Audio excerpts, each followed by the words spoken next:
Hey everyone, I am Lori Ricciardoni.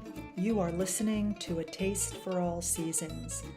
This is a cooking, cultural, it's an inspirational way for us to explore the world of food with the philosophy of eating with the seasons and why eating this way is so beneficial and oh so delicious. This show is in conjunction with WPVM LP 103.7 FM in Asheville, North Carolina.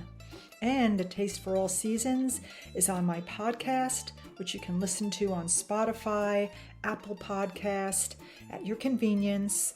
You could get all the platforms on my website, LoriRicciardoni.com, where we will continue our journey through food with that philosophy of seasonal eating, where I will be posting some delicious autumn recipes. Today, as always, I will share a recipe with you and some inspirational tips in the kitchen that I think you'll find helpful.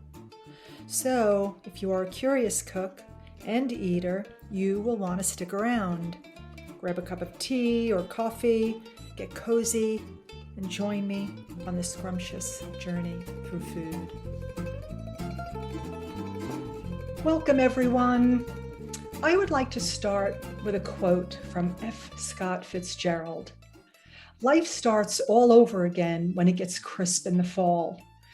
My guest today, Roxanne, was sharing the fall harvest on her farm with me, and she inspired me to acquaint you with the making of an authentic sofrito, which is the base for so many recipes like sauces, soups, stews, and pasta fagioli if you're Italian. The French call it mirepoix, which essentially is carrots, celery, and onions, which I know is around the Northeast right now.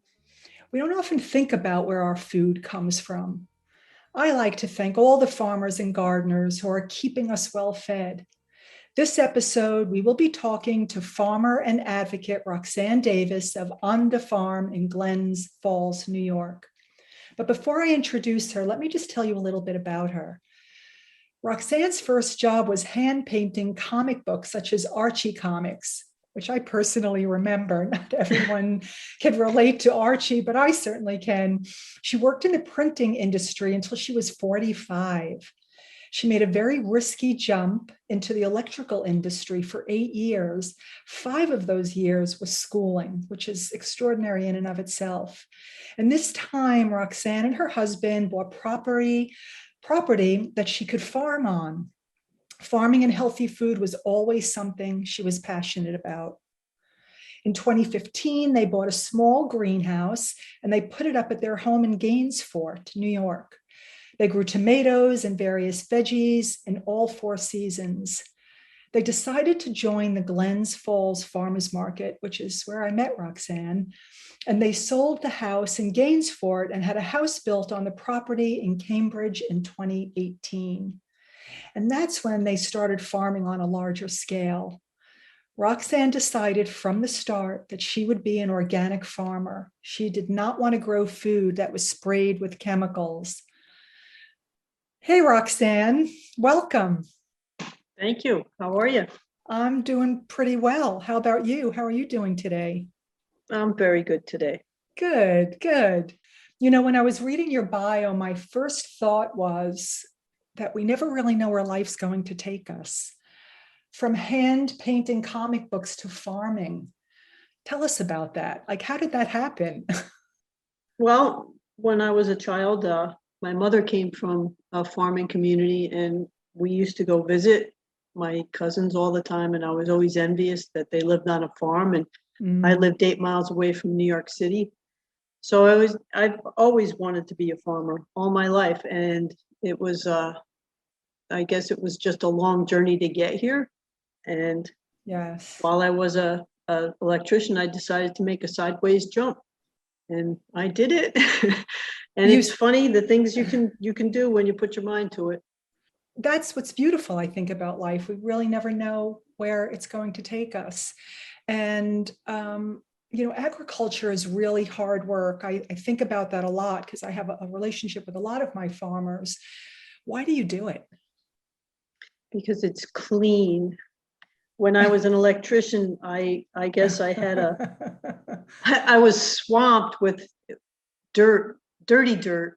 You know, people would go by sweeping the floors in a construction zone, and the dirt would come up, and I started having all kinds of allergy problems and sinus issues, and it was just not a very pretty atmosphere. There were pipes and wires and just, just construction debris all the time, all over the place. And I've always wanted to be outside, and to be a farmer was the best way to be outside because you could work and make money, but at the same time, it doesn't feel like work because you're doing what you enjoy. Yes, and that's a beautiful thing. I'm doing quotes today for some reason, seems to be where the day's going. George Washington said, agriculture is the most healthful, most useful, and most noble employment of men / women. I included women, and I have to say that most of my farmers that I deal with actually are women. But it seems to me a farmer has a very well-balanced life. You spend your day in nature. And how would you say that spills over into other areas of your life, being in nature all day and doing what you do? I think it gives you a more pleasant personality. I think the hustle and bustle of being so close to other people all the time and having to deal with things that you really don't want to deal with. Yeah. Yesterday I watched a 4-point buck and an 8-point buck playing in my backyard. I watched my turkeys. When I let them out in the morning and I was working in the garden, I looked over and there's my turkeys watching wild turkeys walk by. And it was funny. You could kind of tell what they were thinking. They were looking at each other like, what, because they were brown and they were outside the fence and they were walking by and they were looking at each other like, how come we're white and they're brown? And that just is funny. Hilarious, actually, your turkeys, looking at the wild turkeys. And again, to have that experience has to put a smile on your face, right? Oh, it does. It does. Yeah. Except when they get out and I have to chase them around. Oh, They're do you? still small enough. Yeah, they can fit through the holes in the fence yet. Okay, that's not good. So you have to kind of course, look at that. I can't imagine, what do I know, that it's just you on the farm. Do you have a lot of support?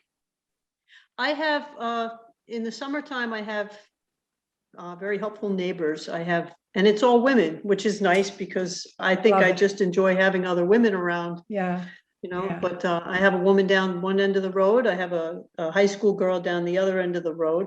And now I have another woman from Market that she lives in town here. So she's going to help me during the winter season because everybody else went back to school. Has she worked with you before in the winter season? No, this is her first season, but she's a very nice person. We're around the same age and we seem to get along well. That's really important, right? We have to like who we work with. Well, if I was closer, I love that I get to, spend part of my time in Lake George. And, obviously that's how I met you at the market, which I'm so grateful for. I would, kind of hop over and be happy to help you. And who knows, maybe I will anyway. We'll see. You're more than welcome. Well, thank you. I'm sure, right? You could always use the help. So September, as you said, though, it's getting more pleasant outside. Autumn is in the air. And I know that there's still so much to harvest in the Northeast. Can you tell us what kind of coming into your garden right now? Okay, right now I have a little bit of broccoli. I don't have a lot going on because most of the stuff that's outside I've harvested with plans of getting cover crops in because that's how most of my fertility is cover crops. I have a little bit of cabbage. I have a couple of different kinds of winter squash. I have spaghetti squash, which I usually plant things I like because, it's mine. So of course, well, that makes so much sense to me. Why would you do it any other way? I have a lot of carrots, a very lot of carrots. I have already harvested most of my potatoes. I have 4 kinds of potatoes: purple, red, white, and then a russet potato. Love I it. have I've already planted my brassicas in the greenhouse for the winter season, so I can Say have that fresh again. greens. You My planted. brassicas. I Okay. have, Tell us about that. A lot of folks might not know what that is. I have 3 kinds of kale, the lacinato kale. Okay. I have blue curly kale, which everybody likes to make chips from. And I Yes. have purple kale, which is the same as the blue kale, except it's purple. So it has that, I think it's called anthocyanine. I might be pronouncing it wrong, but it's the antioxidant that's in purple vegetables. Done with the lettuces right now, Roxanne? This coming week will probably be my last week for lettuces. My husband is putting up a second high tunnel, and when that is up, I think I will do more of the cut and come again salad greens.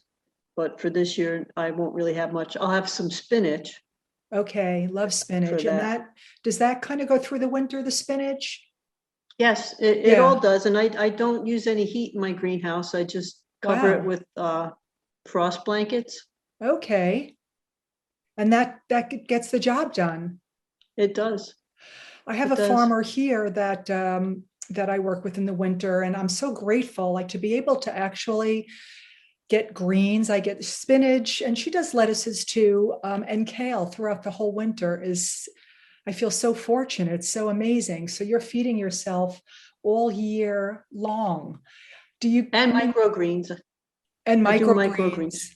I don't know that I've seen, and I'm not that I'm at the market all the time up in Lake George. I haven't seen your microgreens. Those in the winter as well? Yes. Right now, I don't have any going because I'm using the room that I do the microgreens in to cure my winter squash. I love the winter squash. So I know that farming is all consuming. I speak to a lot of farmers, as I said. Do you give yourself time, Roxanne, to make a beautiful meal with all the incredible ingredients that you grow? Is that something that you find really pleasurable, or you're laughing a little bit? I do find it pleasurable. Well, time is, there's not much of it. I get it. But when I do have time, it's nice. Like, we've had company come over just to show them the farm, and my husband smoked a couple of chickens, and we have a smoker outside. He smoked some chickens, and we had everything that we had. Right. Everything we had was stuff we grew. We had a full plate for, salad, the potatoes, the chicken, and we had probably beet greens and everything. Greens. Yep, everything we had though was stuff, and it's humbling at the same time. It's inspiring, and there's a lot of thanks. I have a lot of thanks that I'm able to do this, because everything one thing after another was kind of just set down in place in front of me to make this work. Everything from the sink. Yeah. Wow. I found a 4-bay stainless steel sink in somebody's yard that I drove by, $150, and it looks like brand new, and it's in my washroom. And then the walk-in cooler, $500, because somebody else ordered it and didn't pick it up. So everything just set into place. I'm just thinking back in our conversation earlier when you said you always wanted to be a farmer. And I believe that, when we put that out there, that I think the universe says yes to everything, no matter what it is. It might not happen right away. I think life has its own timing, but it sounds to me, it just aligned itself with your intention, your commitment, and your desire and love to want to farm, and everything just supported you in that way. Exactly. That's how I like to look at life. Yep. It's funny how things work out. You have to put the effort into it. Definitely. But once you make that commitment and you do it, it's like there's somebody helping you all along the way. I know. I'm just getting butterflies in my stomach, because I've experienced that to be true. When we are in the flow, when we are in alignment with, what's authentic to us, then I think, the angels, I like to call them, come in and present, a sink or a big cooler, or whatever it is. It doesn't matter, but it's there for you. I mean, I clearly you are, and just reading your bio too, an advocate for healthy farming and healthy food. And it's my understanding that a teaspoon of healthy soil can contain between 100 million and 1 billion good bacteria. So there's all that good bacteria in the soil.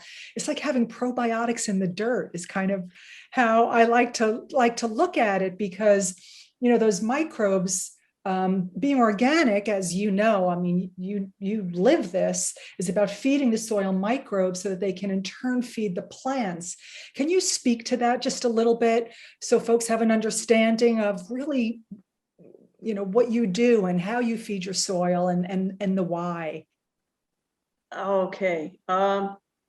I like to think of it as the magical strands of the web of life. And I get that from a cartoon called Fern Gully. That's my best example. If you could watch that, you'd understand it right off the bat. When I saw that, when I saw that cartoon, I was like, oh boy, that's exactly what I think. This person, I wish I knew them. But yes, the soil, there's a fungi that lives in the soil, and it has a symbiotic relationship with the plant, and it actually digests the nutrients in the soil for the plants and then feeds it to the plants. Isn't that extraordinary? That's the best example or definition I could give you. And that's the beauty of nature. I mean, that's the divine wisdom of nature, isn't it? Because I haven't eaten everything that you grow because I'm not there all year. I think I got some eggplants from you. You grow eggplants in the I didn't grow this year, but okay. I have an issue with flea beetles, so I try not to grow things like that unless I grow them in the tunnel. Okay, the tunnel. So tell us about the tunnel. What is that for? It's the high tunnel. It right now. I have one. I'll have soon to have two, but it's 30 by 96, and this is the first year I put bug netting on the sides. So anything that tomatoes are okay. Tomatoes don't need to have pollinators to pollinate. They just need wind because they're self-pollinating. And then when I grew the cucumbers this year, I got parthenocarpic varieties. So they do not need to be pollinated. They are self-pollinating. So they are organic. I bought organic seeds, but I don't have to worry about having bees or butterflies in there. And I do that because in the wintertime last year, I lost a lot of crops because I refused to spray anything. It's a little bit of a kick, but I get some stuff from Nature's Good Guys. It's beneficial nematodes. Okay. So it's not a chemical. It's a natural nematode that lives in the soil. Course. Yes. And I know some other farmers that use that.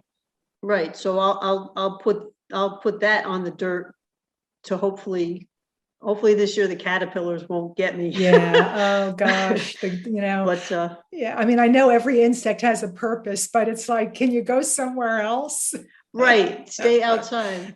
Stay outside. So I also try to plant things when the pests are not at their peak or when they're not coming out of the ground. Like I said, the flea beetles, there's certain times of the year when the flea beetles come on. Yeah. And it's usually like early summer when they come on strong. So I'll either try to plant early or later so that I miss them. Well, you or have I'll plant the stuff in the tunnel. The tunnel. I love this. The tunnel. It has such a mysterious quality to it. But it's like we have to follow the rhythm of nature, right? Not the other way around.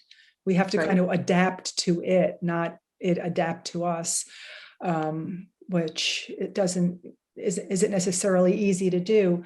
Potatoes, you mentioned all those beautiful potatoes. So do you have a recipe or something that you like to do with all those potatoes that you guys do, or a little family potato recipe, or just when I have time, I like to make pierogies. Of course, I like a little cheese in those pierogies. Of course. And I do like leek and potato soup. I don't have a particular recipe. I usually just look online for something and try it. And I always tell people this because I am a seasonal chef. I only cook and eat with the seasons, you don't really have to do too much to ingredients when they're delicious and grown organically, and all the vitamins and nutrients and flavor is there. Mhm. So you throw a little garlic, a little onions, a little salt, a little pepper, your potatoes, your leeks, and you have soup, maybe some vegetable stock or chicken stock, but that's it. You don't have to do that much to ingredients when they're grown the way you grow them. I think my favorite thing to eat in season is romaine lettuce and tomatoes and fresh shaved garlic. When the garlic comes on, The green I don't cook. garlic. I love raw garlic. Yes. I love Yes. it with olive oil. Oh Yes. boy. Well, It's too that's, bad it tastes so good on bread. well, a little bread, everything in moderation, but the garlic, you're talking about the green garlic when it comes in the spring, like the first kind of that tender garlic that is so sweet and so delicious. A little olive oil, a little bread. I mean, maybe some tomatoes and basil when they come around, and that's a meal, right? That's delicious. I Um, had basil this year. The leaves were so big they look like I lettuce. know. I made a pesto with your basil. And my mother actually said, this is the best pesto I ever had. But of course, organic basil that was grown, was picked probably the day before, or if not that Yes. day. Good olive oil, some good Parmesan Reggiano, just a few simple but good ingredients. And you have something beautiful. Is there a chef or a farmer that you hold in high esteem, or someone that you enjoy, whether it's a cookbook or anyone come to mind for you, Roxanne? Elliot Coleman. Elliot Coleman. So tell us about Elliot Coleman a little bit. Why do you like He Elliot Coleman? because he has a book, hold on one second. The New Organic Grower. And Okay, he is the one where I have, unfortunately, I don't have a lot of time and sure, of I'm course. not one to sit down and read a book because it puts me to sleep. And I Yeah, don't have a lot of time, so I'll cheat and look through and find things. that's okay. But unfortunately, that's how I found that I should not have planted the cover crop that I did before potatoes. So So I have to Elliot's find another Elliot's spot. book gave you that insight, like, oh, I shouldn't do that. Yes, yes. And he talks about all kinds of cover crops and what they're used for. Like now I know that I should use soybean as a cover crop before potatoes, Okay. and the different crop rotations and which crops should go before which crops to best benefit those crops. And Elliot Coleman, I'm excited to check him out. So, Roxanne, I can talk to you all afternoon. I have a lot more questions, and we'll have to have you on again. But we're going to wrap it up, because we have just a little bit of time left. Tell people how they can find you, if you have a website, what that is, and anything that you would like to share before we say ciao for now. Okay, you can find me online at ondafarmllc.com. I don't sell on the internet at this moment, but I sell at the Glens Falls Farmers Market. And right now it's the only place that I sell because I am a startup farm. I hope to grow, but I don't want to get too big because I want to Yeah. enjoy it. Yes. So if you do come to the Glens Falls Farmers Market and you do find me, know that all my stuff has been harvested for that market, so it is fresh. And I could adhere to that because I've eaten your produce and it's absolutely delicious. And I'm really grateful for what you do, Roxanne. And thank you so much for coming on the show. Really appreciate it. Thanks for having me. You take good care. All right. Here's a bit of background for the origin of sofrito. The story goes, during colonization, the Spanish brought the technique to Latin America and the Caribbean. A lot of people don't want to give it that acknowledgement, but apparently it does come from Spain. I think of Italy personally when I think of a sofrito because it's really the base to so many dishes in Italian kitchens. And it is an aromatic mix of diced onions, carrots, and celery. I think I mentioned that. Gently cooked in olive oil and butter, or just olive oil. In fact, the Italian word sofrito means slightly fried. And it describes the process of cooking these vegetables slowly in the Italian way until they release their flavor. And for this reason, it's used to build up a depth of flavor and fragrance. And sometimes it includes other ingredients like garlic, aromatic herbs, wine. And I, do it that way as well. But you can just keep that sofrito really simple, just to make it more accessible. This is not really common at all for Italians, but it's often called the Holy Trinity. I like that. Also, in French kitchens, they call it mirepoix. Same recipe, same way to cook it. It's not really, sofrito isn't a dish in and of itself, but as I said, it really is the base for so many beautiful recipes. And I've been making it for years. And let me tell you a little secret. There is no precision or perfect rules. I know telling you that you have to peel and cube your vegetables to perfection would sound more professional. And there is a place for that precision, like Thomas Keller's kitchen. He's one of my favorite chefs. However, that's not real life when we need to whip up a weeknight meal. So I'm going to share the technique with you because that's really important. You don't want to whack up the heat and expect great results in 5 minutes. This is low and slow. It really does need that low heat.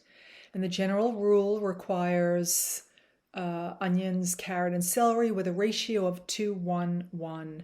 2 parts onion and 1 part carrot and celery. But those rules are absolutely flexible. And I often use just an equal portion of each, and that works really well at 2. The onion, if you want to pull back on the onion a little bit, if you want something a little bit sweeter. In autumn right now, carrots are a little bit sweeter, and the celery is really beautiful right now, which is why we're talking about sofrito. You just have to kind of play around with it. We're moving into making all those beautiful soups that cooler weather beckons us with, like a butternut squash soup. So I'm just going to talk you through briefly the recipe for butternut squash soup. So you have your sofrito you've made. You can even make that a couple of days ahead. Take a large butternut squash, or if you have small ones, maybe 2 of them. Roast them until they're tender. Brush a little olive oil, a little salt. I like to place some herbs underneath the squash. I'll do sage maybe or thyme. It just gives it a really nice aromatic element to it as it's cooking. The full recipe will be on my website, laurierichadoni.com, along with many other delicious seasonal recipes that are all gluten-free. Some are vegan, but they're all delicious. And also on WPVMFM.org, where they have a food section under culture that offers this recipe and also a variety of really delicious seasonal gluten-free inspiration. And the show is on my podcast, A Taste for All Seasons, where you could listen anytime. And I also feature a monthly article that you should check out in Sophia Magazine right here in Asheville. It's also offered digitally every month if you don't live in Asheville. I trust you got a bit of kitchen inspiration today, and we'll go and create something for your friends and your family. I'd like to extend a sincere thank you to all the listeners. I know you guys have taken the time to listen in, and I really appreciate it. And as always, to Davine Dial of WPVM FM in Asheville. So join me on my next show, which will be October 30th, Saturday at 11 a.m., WPVM LP 103.7 FM in Asheville, and my podcast as well, as we continue the expedition of seasonal cooking. I'd like to leave you with a final thought. Food for thought. Life is unpredictable, and cooking should reflect the unknown. Don't be afraid of a failed experiment. Embrace it. Be fearless in the kitchen, as in life. And let the seasons guide you to create delicious, healthful food. And if at first it doesn't turn out the way you would have liked it to, you can try again tomorrow. Buon appetito!